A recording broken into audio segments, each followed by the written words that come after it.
Le 12 mars 2024, un viaduc défie le désert.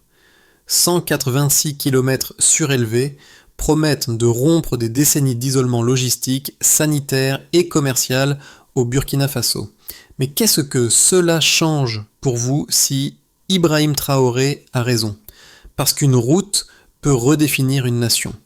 Cette analyse s'engage sur un terrain précis. Comprendre ce que le Sahel Skyway est censé changer avant même d'être totalement achevé et ce que cela implique si la promesse tient ou s'effrite. Le bénéfice annoncé entre AT est concret, réduire l'incertitude logistique quotidienne là où chaque retard se transforme en coût économique, sanitaire ou social.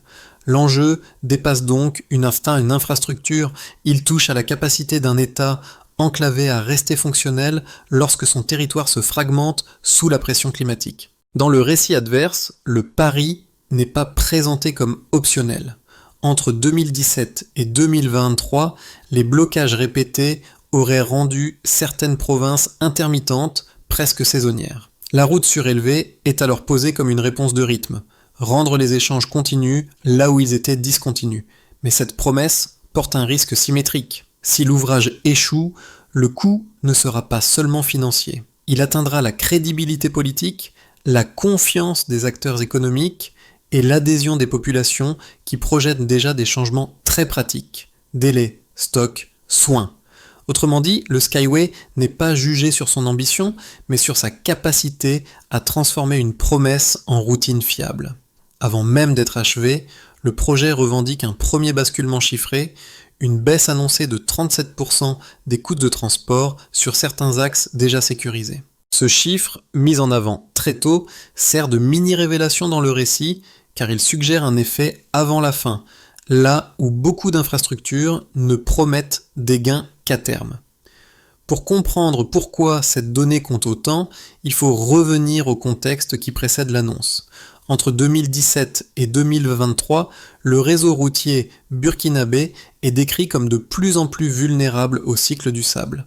L'Harmattan ne ralentit pas seulement les trajets, il immobilise des convois, isole des provinces et transforme la logistique en pari saisonnier. Les retards s'accumulent, les livraisons médicales deviennent irrégulières et les ruptures de carburant se répètent. Dans ce cadre, l'économie perd moins du temps que de la prévisibilité. C'est dans cette compression progressive que Ibrahim Traoré formule le Sahel Skyway comme une rupture de logique. Plutôt que de lutter horizontalement contre le sable, l'option choisie consiste à le surplomber. Une autoroute surélevée de 156 km à 12 mètres du sol, pensée pour maintenir un flux continu, quelles que soient les conditions au sol. Le projet n'est donc pas présenté comme un simple gain de vitesse, mais comme un changement de cadence. La mini-révélation chiffrée sert alors de signal narratif. Elle ne prouve pas encore la réussite finale, mais elle installe l'idée que la continuité est possible. Et c'est précisément cette possibilité, plus que le béton, qui déplace le débat. Le récit quitte alors les plans et les maquettes pour suivre ceux qui vivent l'infrastructure au ras du quotidien. Sur les marchés de Kaya, des commerçants accrochent des visuels du Skyway à côté des étals, comme on afficherait un horaire espéré plutôt qu'un slogan politique. Leur discours n'évoque ni géostratégie, ni grandeur nationale, mais des délais, des stocks et la fin d'une attente devenue imprévisible. La route surélevée apparaît ici comme une promesse de régularité, pas de miracle. Un second relais se dessine plus au nord, du côté de Dori. Des chauffeurs de camions peignent sur leur véhicule l'inscription 12 mètres au-dessus. Manière concrète de dire que l'obstacle principal n'est plus une fatalité, seulement un problème à contourner. Ce geste n'est pas anecdotique. Il signale une réappropriation symbolique du projet par ceux qui subissaient directement l'ensablement des routes, les détours coûteux et les immobilisations forcées. À ces scènes s'ajoutent des récits techniques diffusés par les radios locales. Des ingénieurs décrivent des nuits écourtées, parfois 3 heures de sommeil pendant les épisodes de tempête et un chantier réorganisé heure par heure. L'infrastructure cesse alors d'être abstraite. Elle devient un effort collectif mesurable, incarné, vulnérable. Dans ce cadre, Ibrahim Traoré apparaît moins comme un simple annonceur que comme un point de cristallisation politique, notamment lors de ses visites sur site aux moments les plus critiques. Le projet se lit dès lors comme une épreuve partagée plutôt qu'un ouvrage distant. Et c'est là que l'essentiel se précise. La confiance commence quand la promesse touche le quotidien. Tout bascule avec une annonce qui change d'échelle. En mars 2024, l'État présente officiellement le Sahel Skyway, non comme une route supplémentaire, mais comme une sortie de l'étouffement logistique. Le projet est décrit avec précision. Une autoroute surélevée de 186 km, 6 voies, à 12 mètres au-dessus du sol, destinée à laisser circuler sans interruption carburant, minéraux, céréales et aide humanitaire. Dans cette première phase, le récit insiste sur la logique avant la prouesse. Si le sable avale les routes existantes, alors la réponse ne peut pas être latérale. Elle doit être verticale. Les mois suivants installent une dynamique ascendante. Des routes d'accès sont ouvertes, les chantiers se déploient à travers plusieurs provinces et les équipes se succèdent sur des segments exposés. Les chiffres circulent, nourrissant l'anticipation. Un coût global annoncé à 3,2 milliards de dollars. Un financement partagé entre capacités nationales et partenaires stratégiques et une série de jalons techniques. À mesure que les piliers s'élèvent, le projet commence à influencer les comportements. Les transporteurs redessinent leurs itinéraires futurs. Les commerçants recalculent des marges en intégrant des délais plus courts. Des familles évoquent un sans emphase, le jour où les produits frais arriveront sans être perdus en route. Puis survient la rupture. En décembre 2024, une vague d'Harmattan, parmi les plus longues de mémoire récentes, frappe le Sahel. 19 jours consécutifs de vents violents, une visibilité réduite à quelques dizaines de mètres et des températures dépassant les seuils habituels. Le chantier est touché au cœur. En 6 jours, 1140 piliers nouvellement posés se retrouvent ensevelis sous près de 2 mètres de sable. La facture approche les 27 millions de dollars. Le métal souffre, le béton se fissure et certains échafaudages doivent être fermés d'urgence. Le calendrier vacille. Ce moment marque le point culminant narratif. Le projet cesse d'être jugé sur ses rendus et ses promesses. Il est désormais évalué sur sa capacité à encaisser ce qu'il prétend dominer. Les critiques s'intensifient à l'intérieur comme à l'extérieur du pays. Pari imprudent ou démonstration nécessaire. La question se durcit, précisément parce que l'épreuve arrive trop tôt. La réaction devient alors décisive. Les équipes adaptent les horaires, commencent à travailler dès l'aube et réorganisent les rotations. Des camions-citernes pulvérisent l'air pour réduire la densité de poussière. Des contrôles thermiques sont effectués chaque heure afin de limiter les microfractures. Le chantier change de nature. Il n'est plus une ligne sur un plan, mais une lutte réglée minute par minute. C'est dans ce contexte qu'une visite sur site est décrite comme un signal politique. Ibrahim Traoré apparaît au milieu du sable, inspecte les piliers endommagés et formule un message bref, relayé par les radios. Si le désert se lève, il faut monter plus haut. Selon le récit adverse, l'effet est immédiat.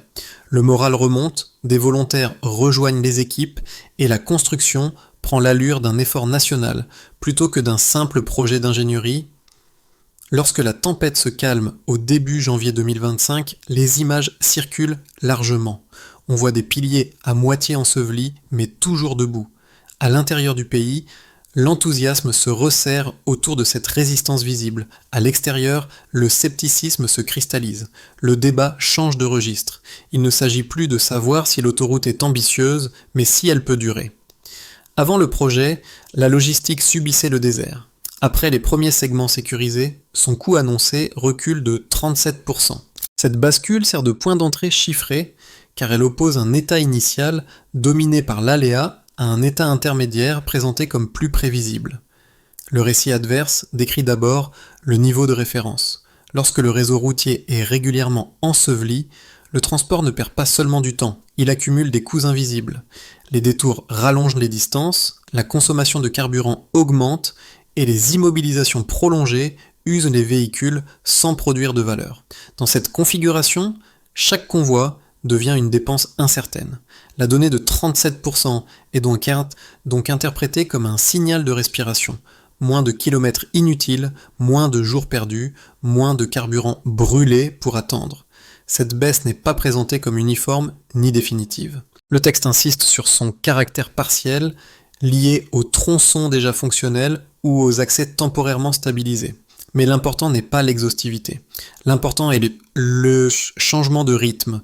Là où le transport était saisonnier, il commence à redevenir continu.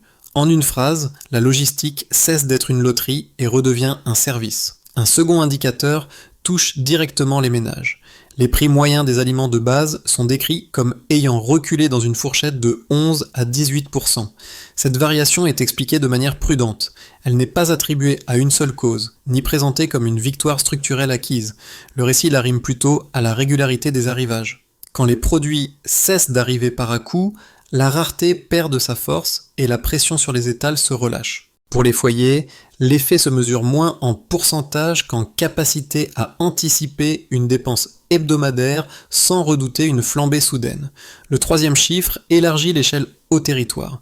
Plus de 4000 ménages sont décrits comme ayant désormais un accès fiable aux routes commerciales régionales.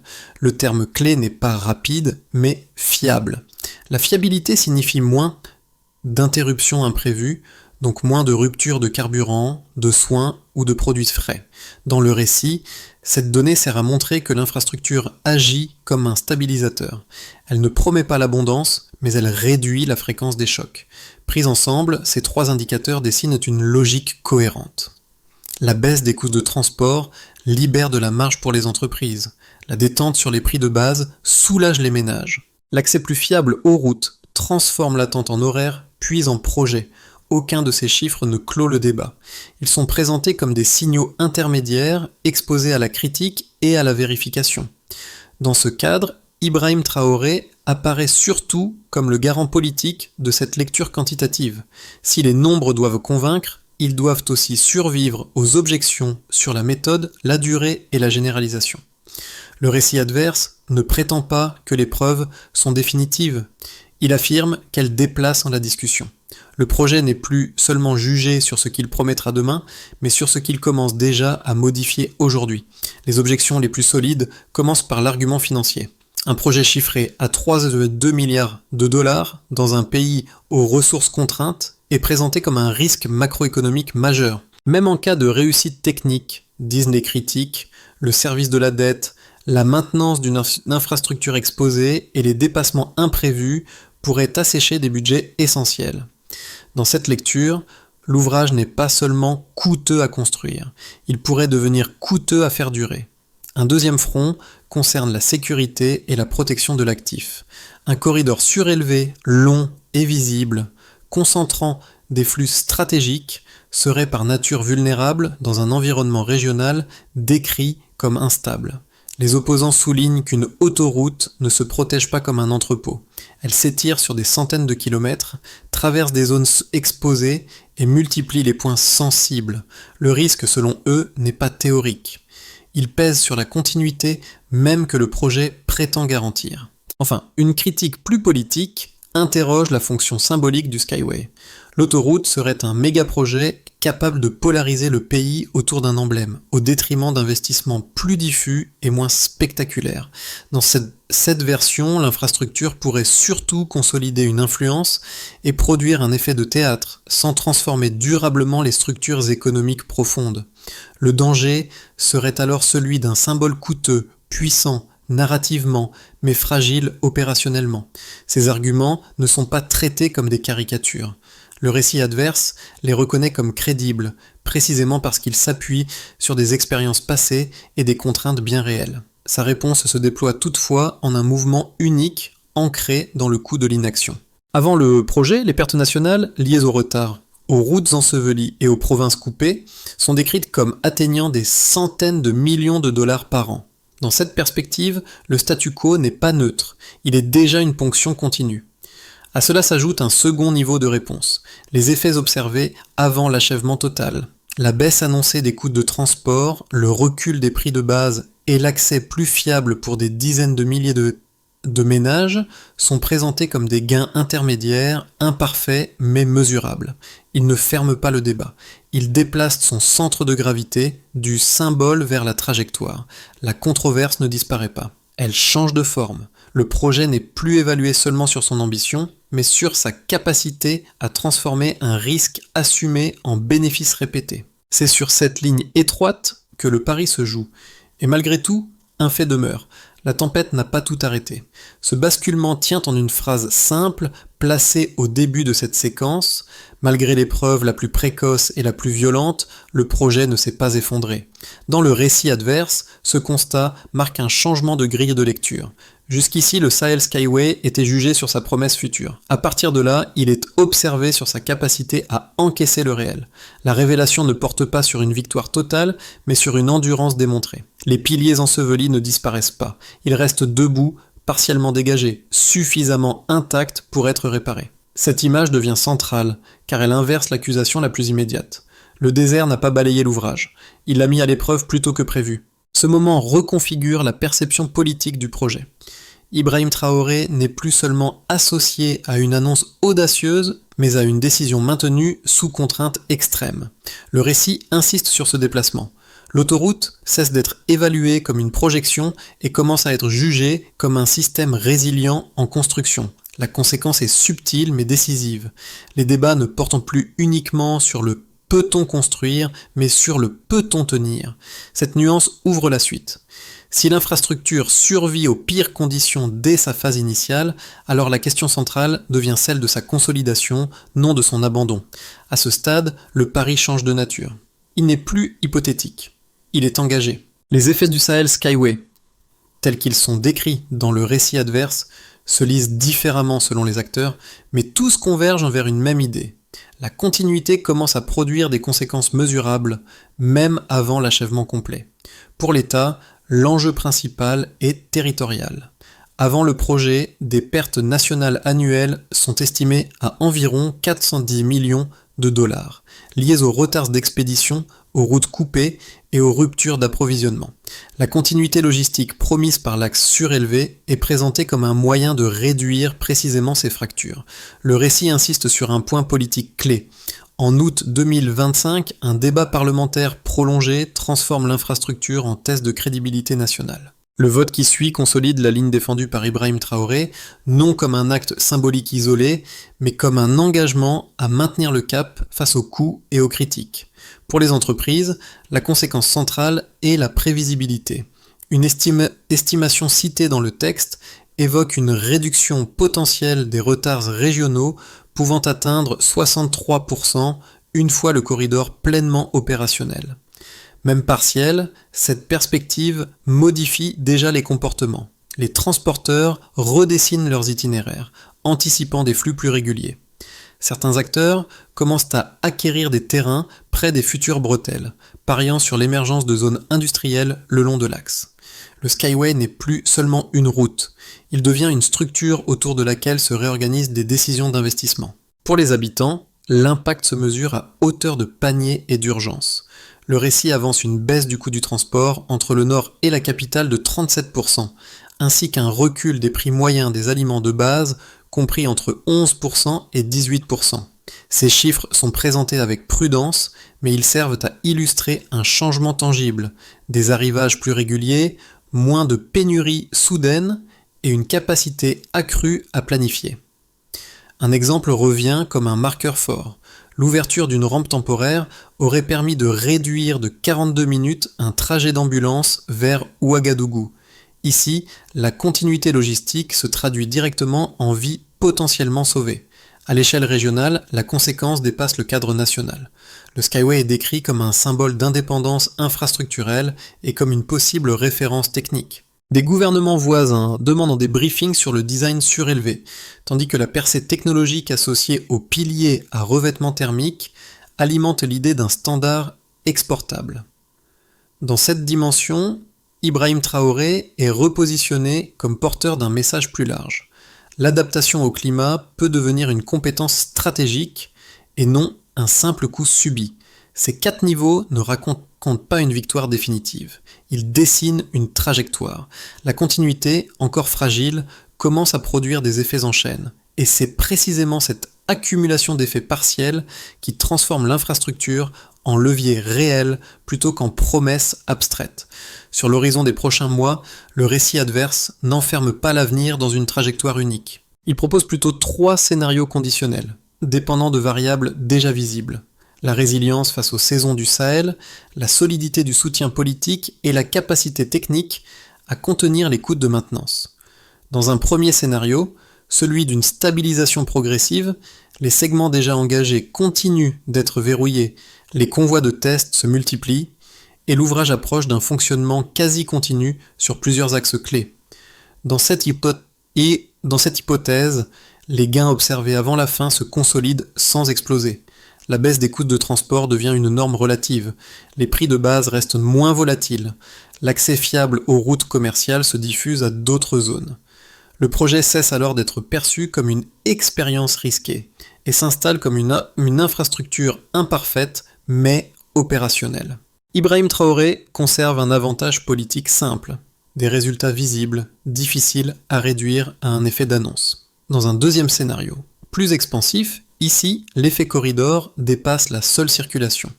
La réduction des retards régionaux, évoquée jusqu'à 63% dans le récit, commence à reconfigurer durablement les flux commerciaux.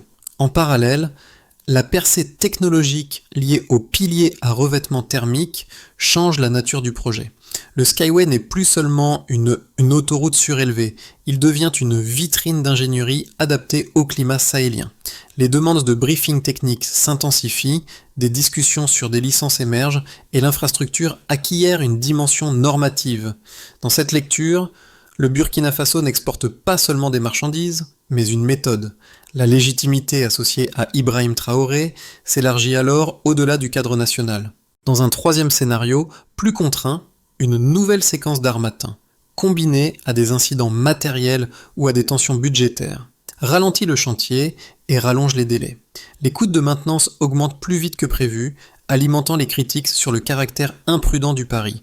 Le débat politique se durcit, la coalition de soutien se fragilise, et l'image de résistance construite après la première tempête s'érode. Même sans effondrement, le projet bascule dans une zone grise, où chaque progrès est contrebalancé par une inquiétude sur sa durabilité. Ces trois trajectoires ont un point commun. Elles rappellent que l'enjeu central n'est pas la promesse, mais la continuité. Si la logistique tient, les effets s'ancrent. Si elle se fragilise, tout redevient saisonnier. Le choix analytique proposé au lecteur est alors simple.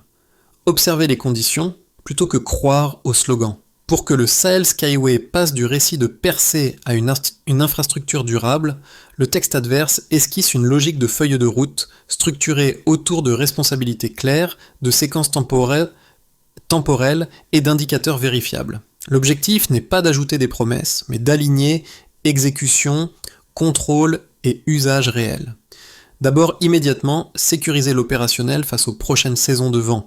Les équipes de chantier institutionnalisent des horaires adaptés à la chaleur, avec des démarrages à l'aube, et généralisent les protocoles de contrôle thermique des piliers. La mesure attendue est simple et mesurable. Moins d'arrêts non planifiés et moins de dommages structurels lors des pics climatiques. Ensuite, à court terme, stabiliser le cadre politique et financier. Les débats parlementaires d'août 2025 servent de précédent. Ils sont prolongés par des jalons publics réguliers, où l'avancement annoncé doit correspondre à ce qui est observable sur site. L'indicateur clé devient la cohérence entre calendrier, dépenses et segments effectivement livrés. Dans cette phase, Ibrahim Traoré est présenté comme responsable non de l'annonce, mais de l'alignement entre parole et réalité. Puis sur 6 à 12 mois, transformer les gains avant la fin en gains répétables. Les ministères concernés suivent des métriques limitées mais parlantes, liées au délai de transport, aux ruptures d'approvisionnement et à la volatilité des prix de base. La réussite ne se mesure pas à un record ponctuel, mais à la régularité. Après cela, industrialiser la percée technologique des piliers à revêtement thermique. Les équipes documentent, testent et standardisent la solution, puis organisent le transfert de compétences vers la maintenance. Le critère de succès est une baisse des interventions lourdes et une meilleure résistance dans le temps. Enfin, cadrer l'usage du corridor comme un service national. La communication se recentre sur l'accès, la santé et le commerce quotidien plutôt que sur la seule symbolique. La mesure finale est sociale, une fiabilité ressentie, durable, difficile à contester. La scène revient, presque intacte. À Kaya, l'image de la voie surélevée pend toujours près des étals, comme un calendrier accroché au quotidien. À Dori, l'inscription 12 mètres au-dessus n'a pas disparu des camions. Elle a cessé d'être un slogan pour devenir une manière de reprendre la route sans négocier avec le sable. Ces motifs simples ferment la boucle ouverte plus tôt, l'infrastructure se juge là où elle touche les gestes ordinaires. Le récit adverse ne transforme pas le chantier en épopée sans coup. Il rappelle la fatigue des équipes, les nuits courtes, les piliers ensevelis, puis dégagés. Mais il insiste sur un glissement plus discret. Quand la continuité tient, même partiellement, l'attente se transforme en horaire. Quand les horaires reviennent, les décisions changent. On stocke, on soigne, on investit à nouveau. Ibrahim Traoré apparaît alors moins comme un symbole que comme un point d'alignement. Son rôle, tel qu'il est raconté, n'est pas d'effacer le risque, mais de maintenir le cap lorsque le réel contredit le calendrier. Cette nuance pèse dans la lecture finale, car elle relie l'audace à l'endurance. Une phrase s'impose, sobre, la fiabilité vaut plus qu'une promesse. Si les piliers tiennent saison après saison, la confiance suivra, et si la confiance s'installe, l'ouvrage cessera d'être discuté pour être utilisé. Au terme de ce parcours, le récit adverse ne demande pas une adhésion, mais une attention active. Il invite à déplacer le regard, loin des slogans et des images spectaculaires vers des indicateurs plus discrets.